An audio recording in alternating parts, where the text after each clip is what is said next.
Okay. Like our homes need foundation and structure, so do our relationships. May that be mentally, emotionally, spiritually, sexually, financially, or physically. I hope you leave with some foundation and or structure to help you move forward. I'm your host, Thomas Hopes, and we are the Inquiring Mind. I have a great guest today, all the way from California, Miss Kennedy. How you doing, ma'am? I'm doing great. How are you? I'm doing pretty good. I'm doing pretty good. I Awesome. had to bring you on because it was just such a pleasure meeting you Uh, on my vacation and trip. It's always a pleasure coming across new people who it almost feels like you've known forever. And yeah, so absolutely. when I heard you really tell a few jokes, I was like, oh my gosh, yes, I love this person. I was like, they were like some jokes that was kind of on the edge, and because I'm from Texas, and so we're really big on Southern hospitality and being kind of Yeah. curt and nice and stuff. But I've never really been like that. I've been like, I've been somebody who's Just kind of open, relax, say you anything. know, like I may appear relaxed, but I like dark humor. Yeah, Um, yeah. contro- I like controversial topics and things of Mhm. that nature. And so when I just heard your sense of humor, I was like, oh my God, I got to get to know this woman. She is so Hell amazing. yeah. So tell us a little bit about you, where you're raised, and what your business is. Awesome. Yeah. So I grew up, well, I was born in Wisconsin. Then my dad was transferred to Minnesota. So then I was mainly raised there. Minnesota's pretty interesting. You'll run into quite a few, like I kind of told you, more conservative Republicans. So they're not as, welcoming, inviting. Didn't really feel like I could truly be myself unless like I was with my dance group in the studio. They just were all so relaxed and happy, joking, loving, and still to this day, one of my like most favorite places I've ever probably been, honestly. I mean, even though I was so quiet growing up, but I was just very, yeah, kind of pushed down and told to be quiet and, hold my tongue. So then when I moved out here to San Francisco last year, it's just like amazing. I feel like this place is really my home and people here are so welcoming and inviting. And as long as you're yourself, that's all anyone cares about here. So Yeah. it's an amazing environment change for me. Um, but what I also do is I've been in healthcare for a little bit here, but obviously I love dance. So I'm also a dance instructor in the Bay Area as well as a contemporary dancer. So I contemporary dance with a dance group out here called Candanza. It's amazing. We mainly practice on East Bay, but we Mhm. were actually What's set that called again? Candanza. Yeah, Okay. Candanza. All right. And You'll be able we to were you drop that for me, yeah, so I can leave it in yeah. the information for us as well. Yeah, Yeah. absolutely. And then we were also set to perform at Grace Cathedral in April, but as we all know, that didn't happen because everything closed down in March Mhm. due to COVID. And then, yeah, we also sometimes go down and perform, I guess, in like the Monterey area, which would be beautiful as well because I love going down there. I was just down in Carmel yesterday, actually. Yeah. Beautiful side of kind of the Bay Area, even though it's a little bit south west, but very beautiful. So many And then, yeah, beautiful spots I'm out also there in a this. laboratory. So I many work at a beautiful spots laboratory in called the Exact state. Sciences. What? I was saying so many beautiful spots in your state. Oh, there's honestly too many beautiful places in California. Like the Bay Area is just like a start. And you obviously saw San Diego. Yeah. You're going to be mind blown when you come up to SF. It's amazing up here. Just the Hmm. beginning of it. And so It you is just the beginning. Yep, yep. and so you also were mentioning that you were balancing out not only your dance and creative life, but also working in the healthcare field. Hmm. Absolutely. Yes. I work for a company called Exact Sciences. Um, I mainly work in my office on lots of case studies and orders, but will soon be in the lab again, working on sample team. Um, it's been really fun getting back into healthcare because I just came from an acute care lab in Minnesota before I moved out here. But absolutely love it. I'm going to finish nursing school out here. I just have 1 year left. And that's because I don't want to do the extra California certification year because I don't want to waste more money on schooling. So Yeah, I remember we talked a little bit about that. Yeah. So still waiting on that because I'm on a wait list. But yeah, other than that, just living my life, enjoying the perfect balance of healthcare and dance still. And so that makes me think about one of the questions that I wrote down, and I feel like, do you feel like your mind has a passion? Your mind has your passion for medicine, and then your heart like has your passion for dance, or is maybe, would you say it differently, or what would I you think say about that? that's a good thought on it. I think that my heart is actually torn between both, and my mind is torn between both as well. I think that I have such a passion and knowledge and understanding of dance as well as healthcare that Mm-hmm. I adore. I know that my favorite part of healthcare is truly caring for my patients and doing procedures on and with them, because it's so invasive. And I've always been told I'm just like a very naturally inviting person, which yes, I do Yeah. agree with. I am obviously That's a very. realistic optimist. But I also very much so care for people and their health. So when I see someone who has anything going on, it could be like a paper cut, it could be as bad as like a broken bone. I do what I can to help them. And I just go there like right into like medical mode in the process, but it's a good warming medical mode that I have. It's not a, okay, well, we're going to do this and do that. No, it's a, how are you feeling? Let's talk through this first so that they understand like your side of things. And that usually calms down the patient so much more, so that you can have a better patient experience. It's not about my experience and helping the patient get through it in like the most efficient way. Because yeah, that'd be great. But the patient also has to work with you in order to heal their body as well. And I think that some people I have come across in healthcare are not like that.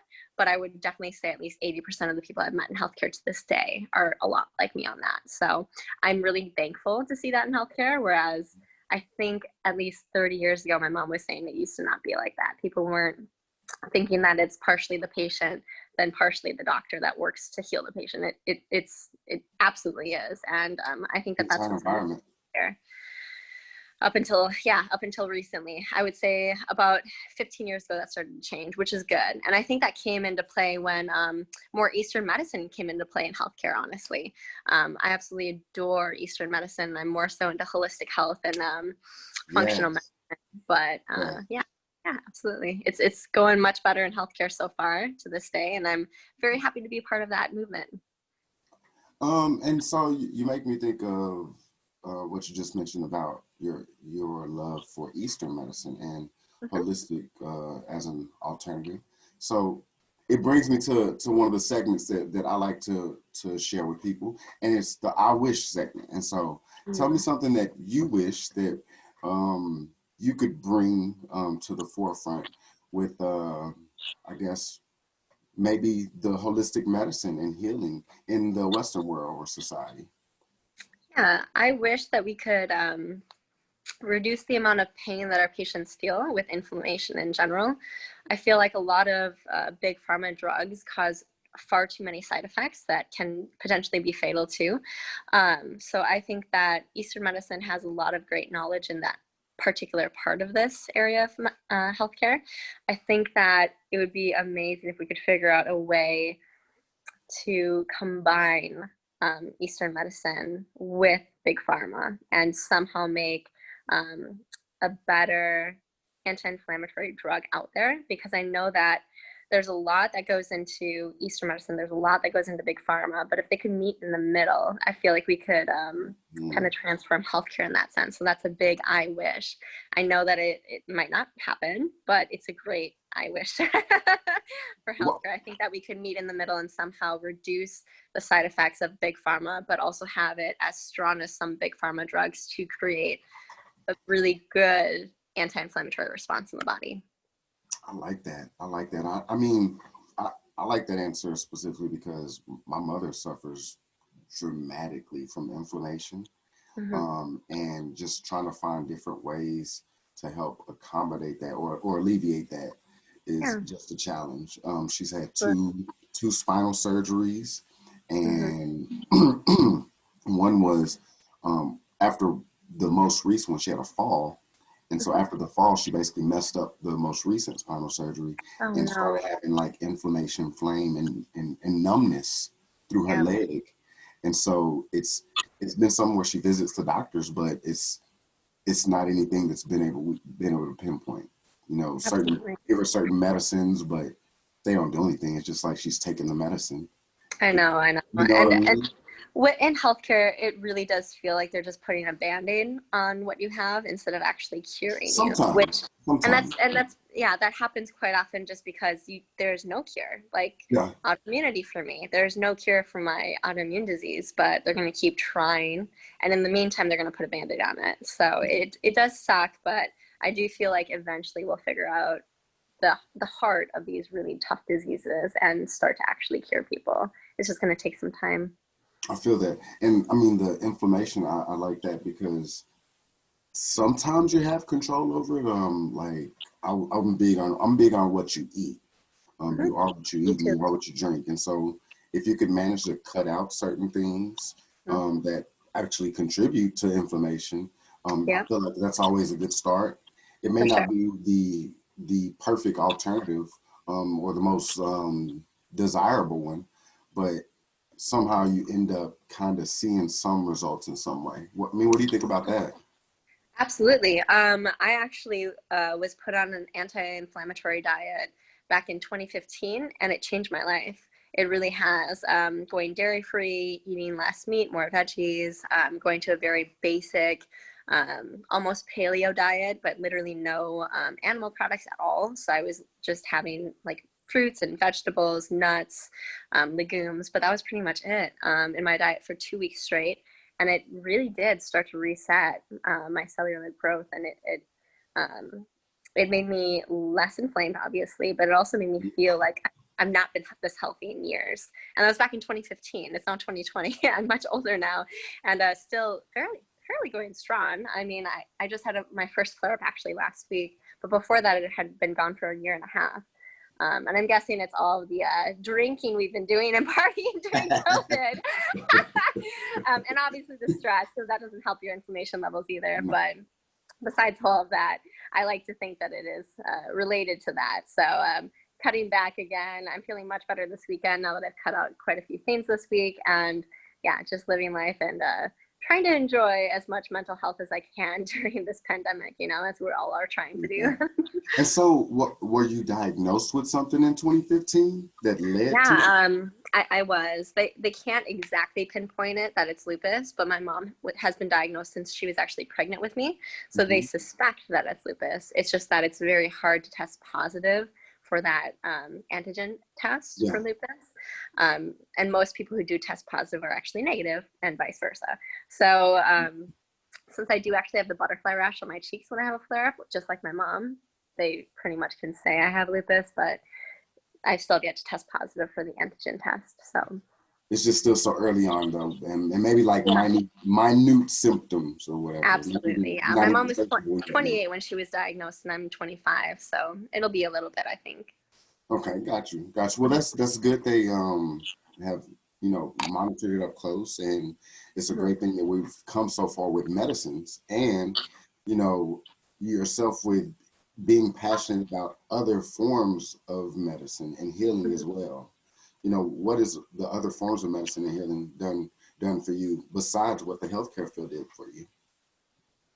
So you're asking what other forms of health have come to me besides healthcare? I guess healing. I should. What other forms of healing has Yeah. come to you? Mm-hmm. Um, Because I know you other ways, mentioned how stress has helped you, yeah. reduction of stress. Yeah, yeah. And a lot of ways that I reduce stress is usually through dance or yoga, meditation, obviously. We were meditating at sunset, Yeah. amazing. That's the best time to do it, or sunrise. Um, Other than that, yeah, I like to obviously take days for myself, which granted I haven't done in the last few weeks because I've been with my friends quite often. But also, it's very important to have your own community out here, which I've actually realized this week. I do feel like something really important that I learned this week about myself too is that I do know and recognize that a lot of aggression stems from fear. And this week I just feel like I'm less aggressive, which I'm usually like, I'm a Scorpio. I'm a Yeah. fireball, even though I'm a water sign. So I'm a fireball, and I really like go hard and get stuff done. But in the end, like this week, I haven't felt that fiery. I felt more calm, but still like getting things done. And it's just a different outlook, I guess, on life that I've had this week, because I'm not so aggressive and like always feeling this like boiling in my blood, like, oh, I'm gonna do this and do that. It's calm and, you know, placid feeling, and feel like I have just like water flowing through me and just kind of like flowing through life this week. And I think that's because I have such a great base of friends and community out here that I finally feel surrounded by love and care and not fear. Whereas I had quite a bit of fear in Minnesota. So now that I'm out here and I've kind of relaxed into this life out here for the last year, I think that's partly what this is. I'm going with the flow and just really feeling an amazing sense of community and love out here. Your spirit and energy and emotions don't feel so knotted up in California as it did back home. Absolutely. I totally agree with that fear kind of provoking anger. It's I can relate to the whole Scorpio thing. My birthday is November 16th. Yes, And 2 days before mine. Yeah, there you go. Yours is 14th. And so, no, yours is 18th. And so when I think about solving problems, like, I don't like the idea of not having an answer to a problem. And so if I don't have the answer to a problem, I kind of get obsessed. And that's okay sometimes when I'm solving it for myself. But when other people get involved and they're a part of the problem and I can't figure it out, I almost feel so much fear that I'm wrong, or I'm going to do wrong, or worse, or fail at that it provokes anger out of me. I've just seen it. And that's a part of what my healing is being right now, just finding alternative ways to allow that energy to be present but flow through me. Absolutely. You know, and that's what California helped do for me. The water is always my retreat, but our Texas beaches are nothing like that California beach that I experienced. And the energy and the community, the people that I was around was, it was like a release, but it was rejuvenating at the same time to be around all of y'all. Absolutely. And so I could feel that. I like that. So yoga, having the right community around you, and dance. Those are a few of the almost like alternative healings that you do to feel healthier, happier, would you say? Yeah, absolutely. I would say that for sure. That makes me think about the question about, what does dance, love, and war have in common? And I guess in this sense, we'll use war as rage and anger. What do you feel like dance, love, and war have in common? I would definitely say that, war is definitely aggression and anger, and which stems from many things, which I do believe you can have quite a bit of anger in your dancing, as well as anger in love, or even frustration. I would say that's even better term for that. Which war definitely has frustration in common, obviously. There's conflict going on, and then people just start killing each other. So I would guess frustration is actually the best one that I would say they all have in common. You have a lot of conflict and frustration in dance, especially with partner dancing. And it's not about like the behind the scenes frustration. It's literally what you're portraying with this movement.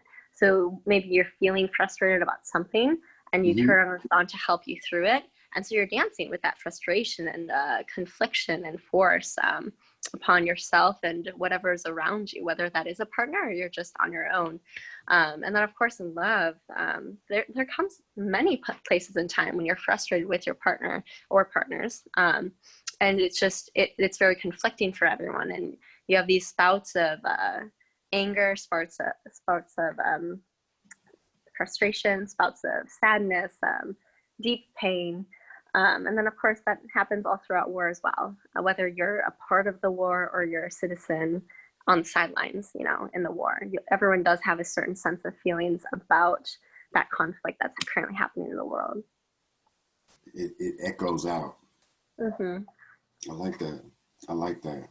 Um, so, you know, between love, dance, and war, uh, I kind of think of the languages of love and how people communicate their love.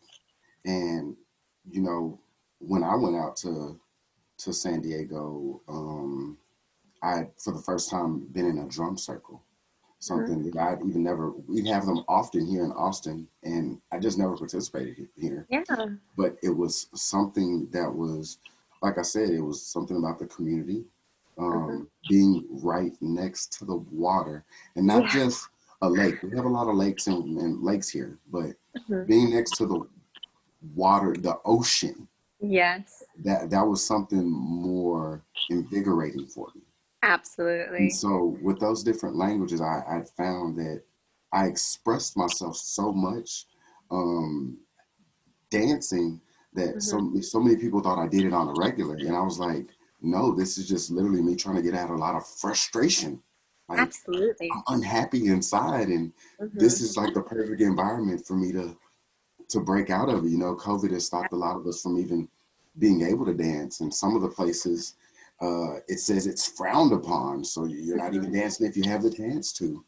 And Yeah. so it was just a great relief to have people to touch and laugh with and spend quality time with and share that dance. So what about you with languages? Obviously, dance is a type of language for you. What would you say your love languages would be?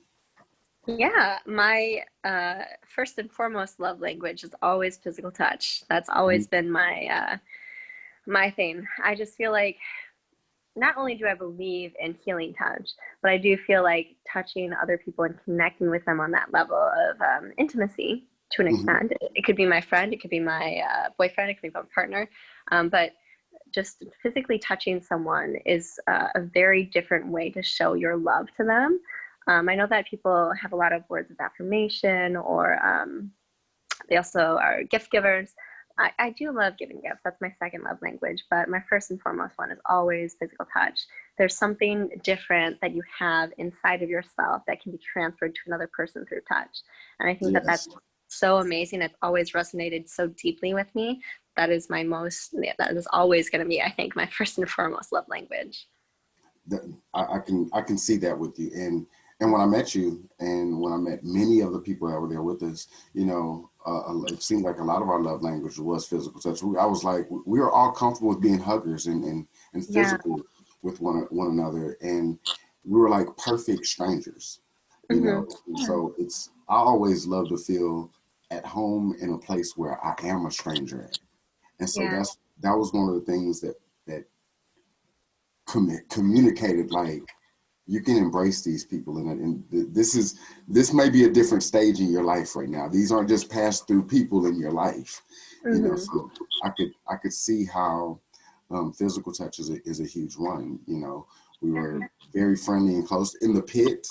You know, we Mm-hmm. had a great time in the pit, you know, being all close together one another, and it was it was it was magic. But Yeah.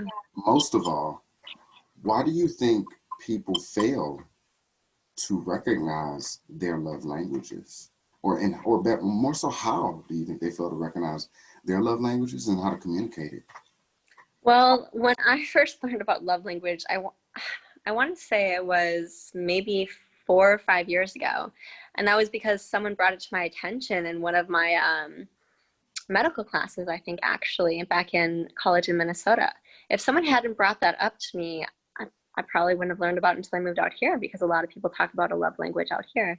Um, but you have the concept of love and you have the concept of how you express it, but you don't actually have the idea or knowledge of that someone has created love languages, and everyone has their own spurts of them, and everyone has this main one that they hold on to so dearly. And that's really important when it comes to relationships. So it does, it does concern me that a lot of people don't know this, especially with a lot of people that I know that have already gotten married at this point in our lives that I Yes. grew up with. And they might not even know that there's a concept of love languages and how you can truly show your partner how you love and care for them. And then also know your partner and how they show their love and care for you in turn. Because a lot of people perceive and love in the way that they personally feel. So since we're all so different, if you don't already have that preconceived knowledge of your partner and their love going to be different than your love, that's going to cause a lot of conflict as well and frustration. So that just opens a new hole for things to go into in your relationship or relationships in general, because you don't have that preconceived idea that, oh, this person loves differently than me, so I can't assume that they're going to love me in this way. And when they don't, I shouldn't feel frustrated. I should understand they feel a different way because they love in a different way. I like that. Beautiful, beautiful. And I mean, while we're at it, I'm just going to run down quickly the 5 different love languages for the audience. We have acts of service, words of affirmation, receiving gifts, quality time, and physical touch. Me being a Scorpio, I wouldn't even just say a Scorpio. Me being me, I like quality time and physical touch. Yeah, Those yeah. are 2 very important things to me. And the physical touch doesn't always have to be intimate. Physical touch is really fun to me when we could do something as silly as play tag. You know, Yeah. like I like the playfulness in physical touch as much as the intimate part of it as well. And I think our society, in Western society, I feel like Eastern society is a lot more advanced internally and knowing themselves sexually and as individuals, and like I said, internally more than their persona of themselves. I feel like here in the Western society, we interact a lot with the persona of ourselves, and we think other people's languages are what the persona is perceiving. You know, and a better way, I guess, to use a persona is, you know, my job is not my personality.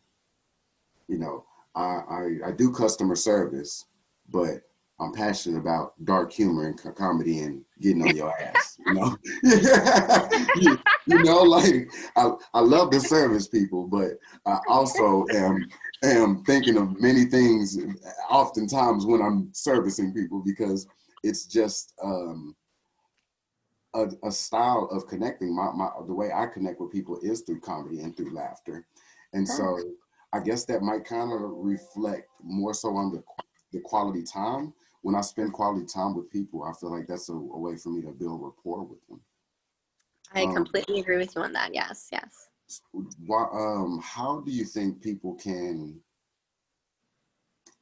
reflect on themselves more and identify what their type of love language is?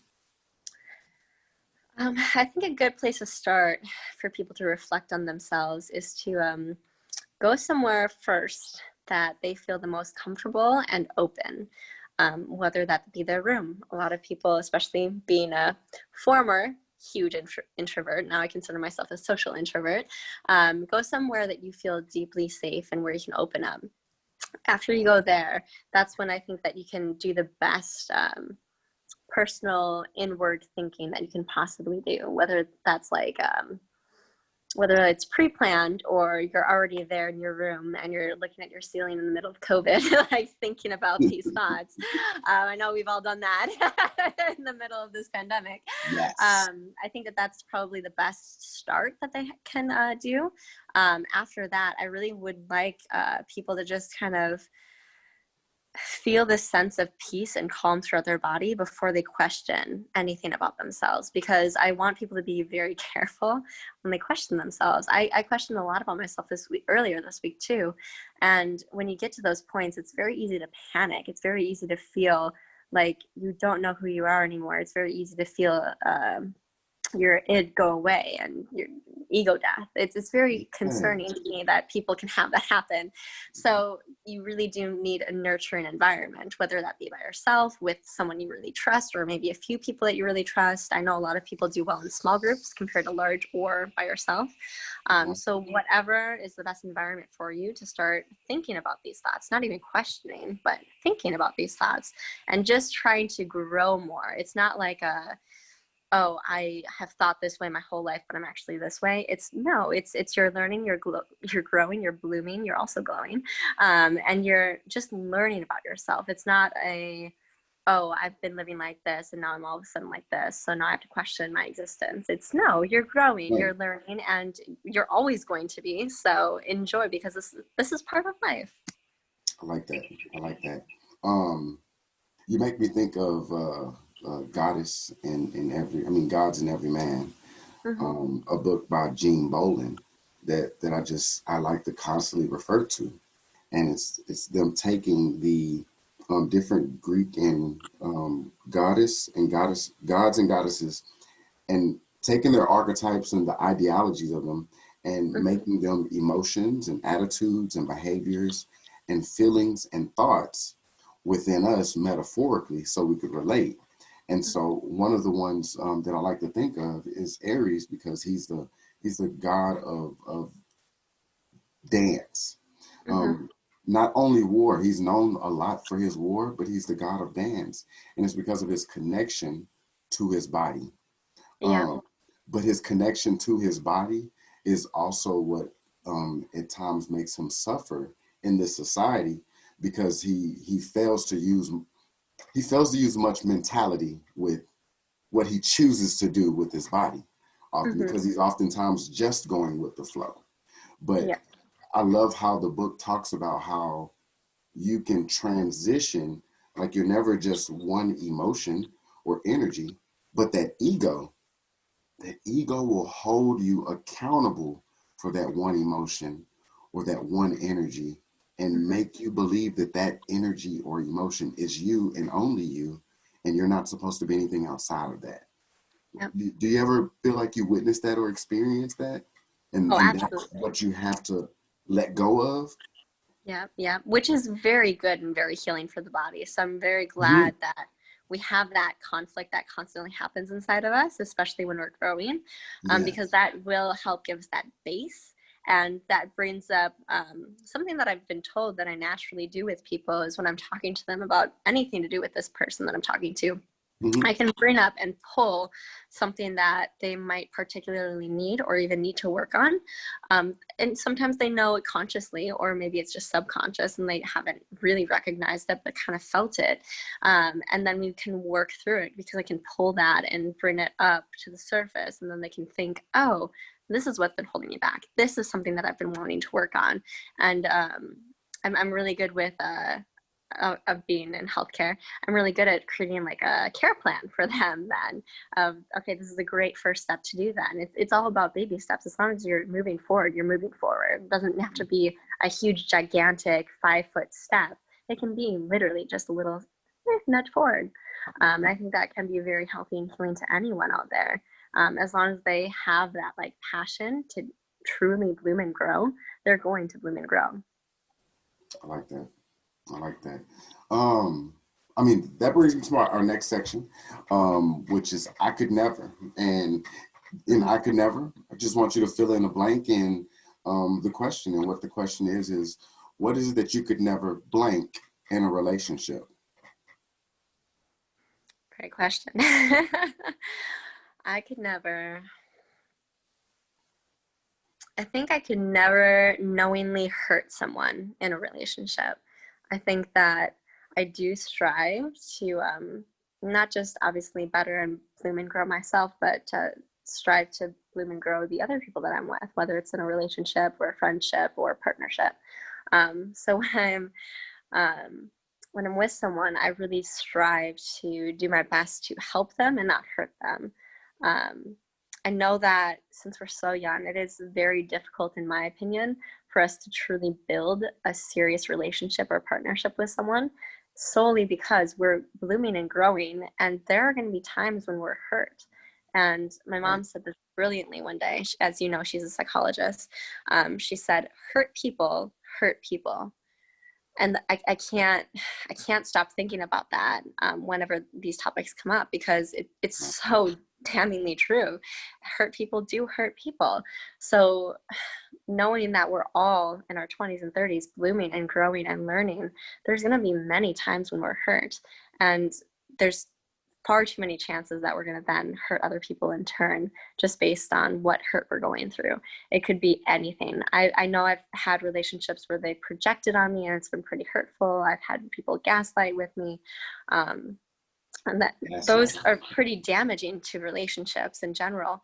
And it's not just obviously men, it's women too. I've seen this go down on both ends, or even in polyamorous relationships too, and that can get very messy. So it's very hard, I think, just for even, I mean, our generation, but young people in general, to really have a strong, very healthy, I should say, relationship and friendship and partnership with other people, because we're going to have these hurt days, and we're going to have these times when we're so low and so down, and simply having someone there can be very helpful, but we can also hurt them very deeply based on what we say in the moment, or say in the middle of like this really huge internal fight that we have inside of ourselves. So I think that it's really hard for us to have these deep, meaningful relationships and partnerships right now. Which is why I'm kind of trying, even myself, to keep myself kind of at an arm's length with people, just because I don't want to hurt them when I'm hurt myself. So there's going to be many days, kind of like what we were talking about, where we just don't message people back. We don't look at our iMessages at all. We need that time just for ourselves to go through that pain, go through that sadness, and come out the other side stronger and respond to people and be there for people when we finally have the time to again. Because if we try to respond to those people who are, whether we're making plans or they need help or I need help, what have you, it's usually better if you just take a moment, take a breath, be there for yourself, go through that, because you don't want to push it away either. You want to go through it and understand it better, so you can go out the other side and even come out stronger. And then you can go back and be with people and really love your community. And it's a whole beautiful circle. And I do wish that we didn't have hurt and pain and lots of frustration in the world, but I do find a huge beauty in having hurt and pain happen in your life, and deep sadness. It does make you very much so appreciate the light that you have in your life and the wonderful people and community and relationships or partnerships that you have. Heartfelt answer for sure.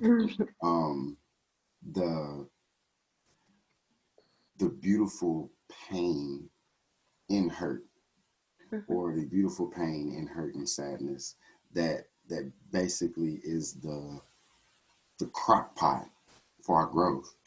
Yeah, absolutely. It's what's cooking beneath the surface that's hidden, kind of like our shadow self that many psychologists and psychiatrists will talk about. This shadow self is a part of who we truly really are, but it's hidden from sometimes not only our friends and family and lovers, but it's hidden from ourselves as well. Yeah. And I think it's really important to go on that self-discovery, but in going on that self-discovery, you have to do it with love, because you end up accusing yourself and shaming yourself and guilting yourself. And at the end of the day, you want to experience guilt, shame, but you don't want to identify yourself as those things.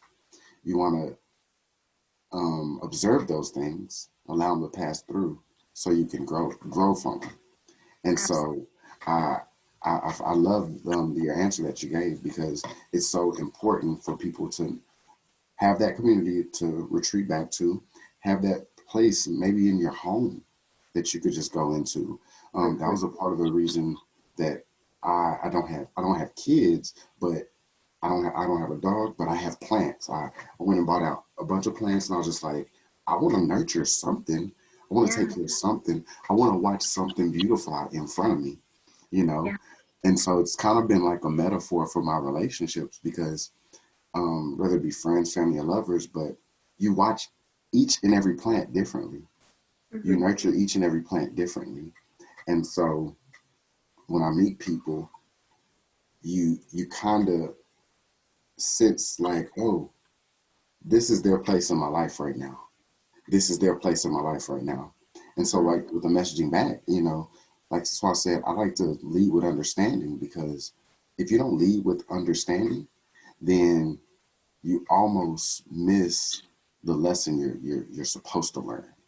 Absolutely. Because if you don't know something, I mean, how else can you know it if you're leading with fear and know it all? Mhm. So you have to leave that space and create that space to be like, I don't know this, but I could get it from a different place. Yeah. And so when you start to meet people that like leave you that space, it's like, oh, I do have a community of people that understand that, hey, um, energy flows, um, frustration happens, pain happens, but what also happens after that? It's like the caterpillar coming out of the cocoon. You know, Absolutely. you have that gorgeous butterfly that's been through all that pain and suffering, that's beautified it on the other side of that. Yeah. And so that's what I always like about um, just, I always say sacrificing, because I Mhm. call it sacrificing my current happiness to understand things. Because I kind of feel like you're either happy now or you're happy later in a situation, no matter Yeah. what it is. So you get the instant gratification of it now, or you kind of suffer and get the understanding of it now to get the long-term gratification of it. Absolutely. Have you Life ever, is definitely sacrificial. It has a lot to do with give and take in this world. yeah, And a lot of times we feel, and I think it's easier for us to recognize us taking, but you also have to recognize how much you do truly give other people. You do give out yeah, a lot of amazing, not just vibes, but positivity in the world in general. No matter how cynical one might think that they are, you do still give out those positive vibes because clearly you care about something in this world besides yourself at some point in time, whether that was as a child or as you're growing as in adolescence or now as an adult. You do have this constant give and take. And I know during COVID in particular, a lot of people are self reflecting because we have this time, like I said, laying in bed, looking at the ceiling, thinking about these things. So, as we're thinking about the whole give and take concept, I think it's really important for us to also recognize very much so how much we give out to other people because we're giving time to FaceTime people. We're giving time to go onto these Zoom meetings with our coworkers after hours for wine night, stuff like that. We are giving, and of course we're also taking in those times. And I think that it's important that we see this amazing exchange of energy and time that we actually have for one another in such crazy pandemic times that we live in. I think that it's important for us to just not feel like we're I guess not necessarily good or bad people, but we do oftentimes are pretty hard on ourselves, and we think that, oh, I'm this way because of X, Y, Z, and I feel like I could be so much better. It's a nice, like I said, calming presence that you have to have over yourself to really truly self-reflect and not be so harsh on yourself. Because I for one, growing up an introvert, I was very hard on myself. I have very high expectations for myself. And my mom definitely helped me through that growing up, but I still have those tendencies to this day.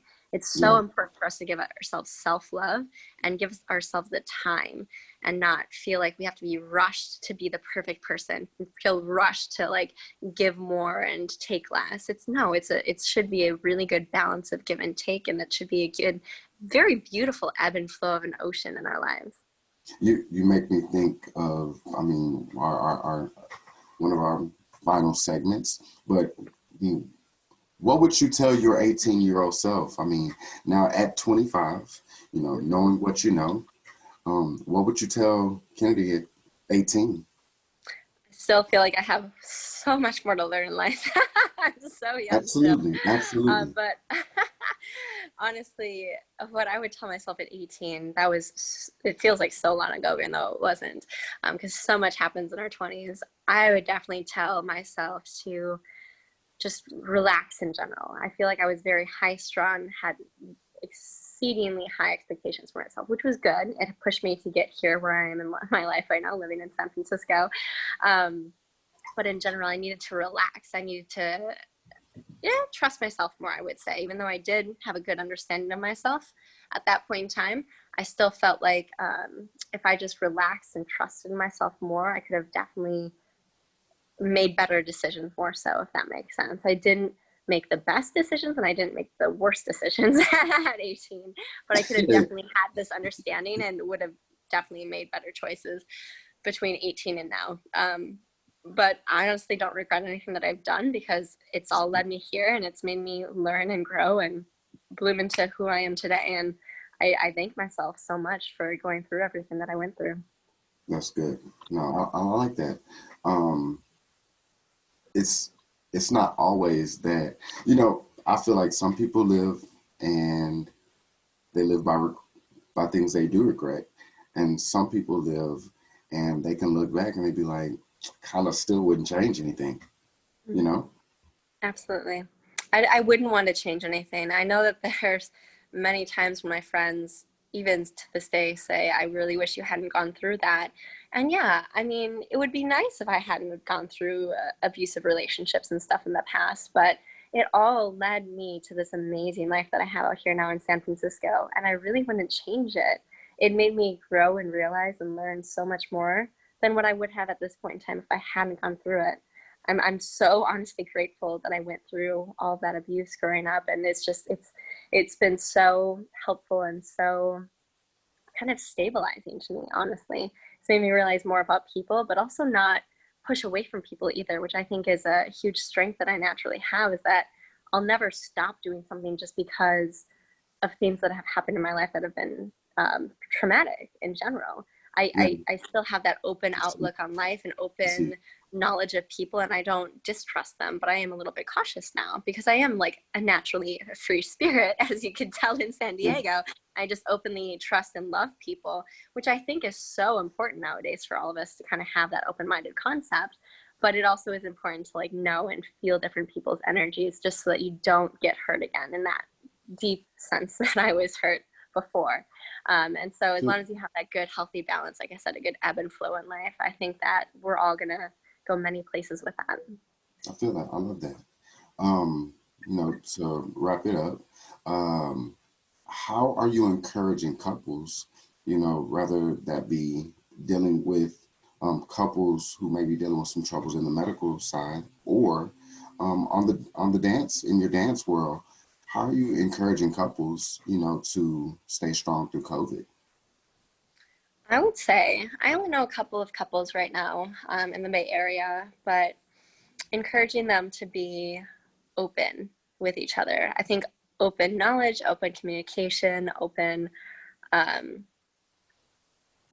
I would say open communication, but it's been really interesting to see people still growing together, even though they're so limited right now. It is a very unique time to live in, I must say. And not being able to go as many places or like see as many things and grow as a couple together, I think that that's hindered some people, and they felt these huge hindrances in their life, and they feel like their life is stopped. Obviously, we all know that feeling now, and it's very difficult for us to understand what we can take this time for and what we can do to still grow, not just on our own, but together as a couple as well.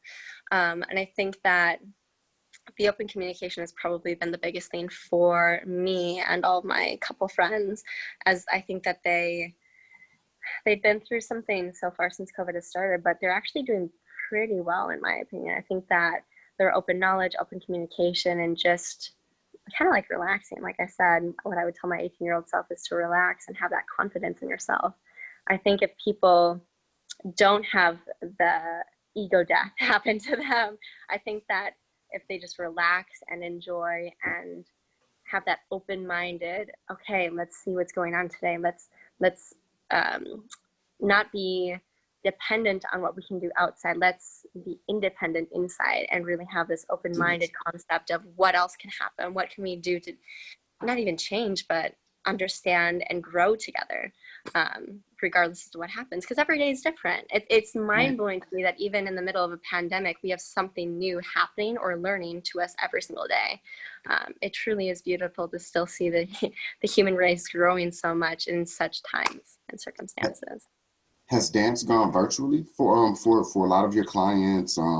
Has it Have you seen a lot of couples, dancing at home? Because I remember growing up, people used to dance just at the house just because that was Yeah. just a fun thing to do in addition to going out. Mhm. But Absolutely. how you, I've definitely been teaching online classes. I haven't taught since June when I started my laboratory job, mhm, but up until that point, it was half my classes were online, the other half were canceled. So most of us teachers had to go on unemployment for the other half of our classes. But it was really beautiful to still see our communities coming together virtually. It was amazing and beautiful. And all of my kids that I was teaching were so happy and they looked forward to it every single day. So that definitely helped the parents, I think, get through a lot of their struggles that they had on a day-to-day basis. mhm, It definitely relaxes children as well as grows their minds, grows their bodies, helps them with all of their body movements and motions and motor skills. It's really a beautiful thing to see kids grow in dance, but it's amazing to see them grow during the pandemic yeah, despite these circumstances. So it's really been beautiful. that's awesome. That's awesome. Final question to you, Kennedy. What makes a house a home? I would definitely say the love that goes into a home is what makes it. I like that. I like that. And just to wrap up, are there any events coming up or any thing business related or business wise you'd like to share with people? Or would you like to at least leave your Instagram handle for those who want to follow you for dance, or if they could communicate with you by email to give you about dance classes or anything like that? Absolutely. My Instagram is private, but you can definitely follow me. I'm at k.g.koel. And then my email is probably the best way to get a hold of me. It's Okay. Kennedy, KENNADY.KOEL @gmail.com. Awesome. Awesome. And did you have any final things you'd like to say or share? Um, just keep loving yourself, everyone. It's Yeah. quite the wild world out there. It's a wild time we live in. We're all getting through it very well, in my opinion.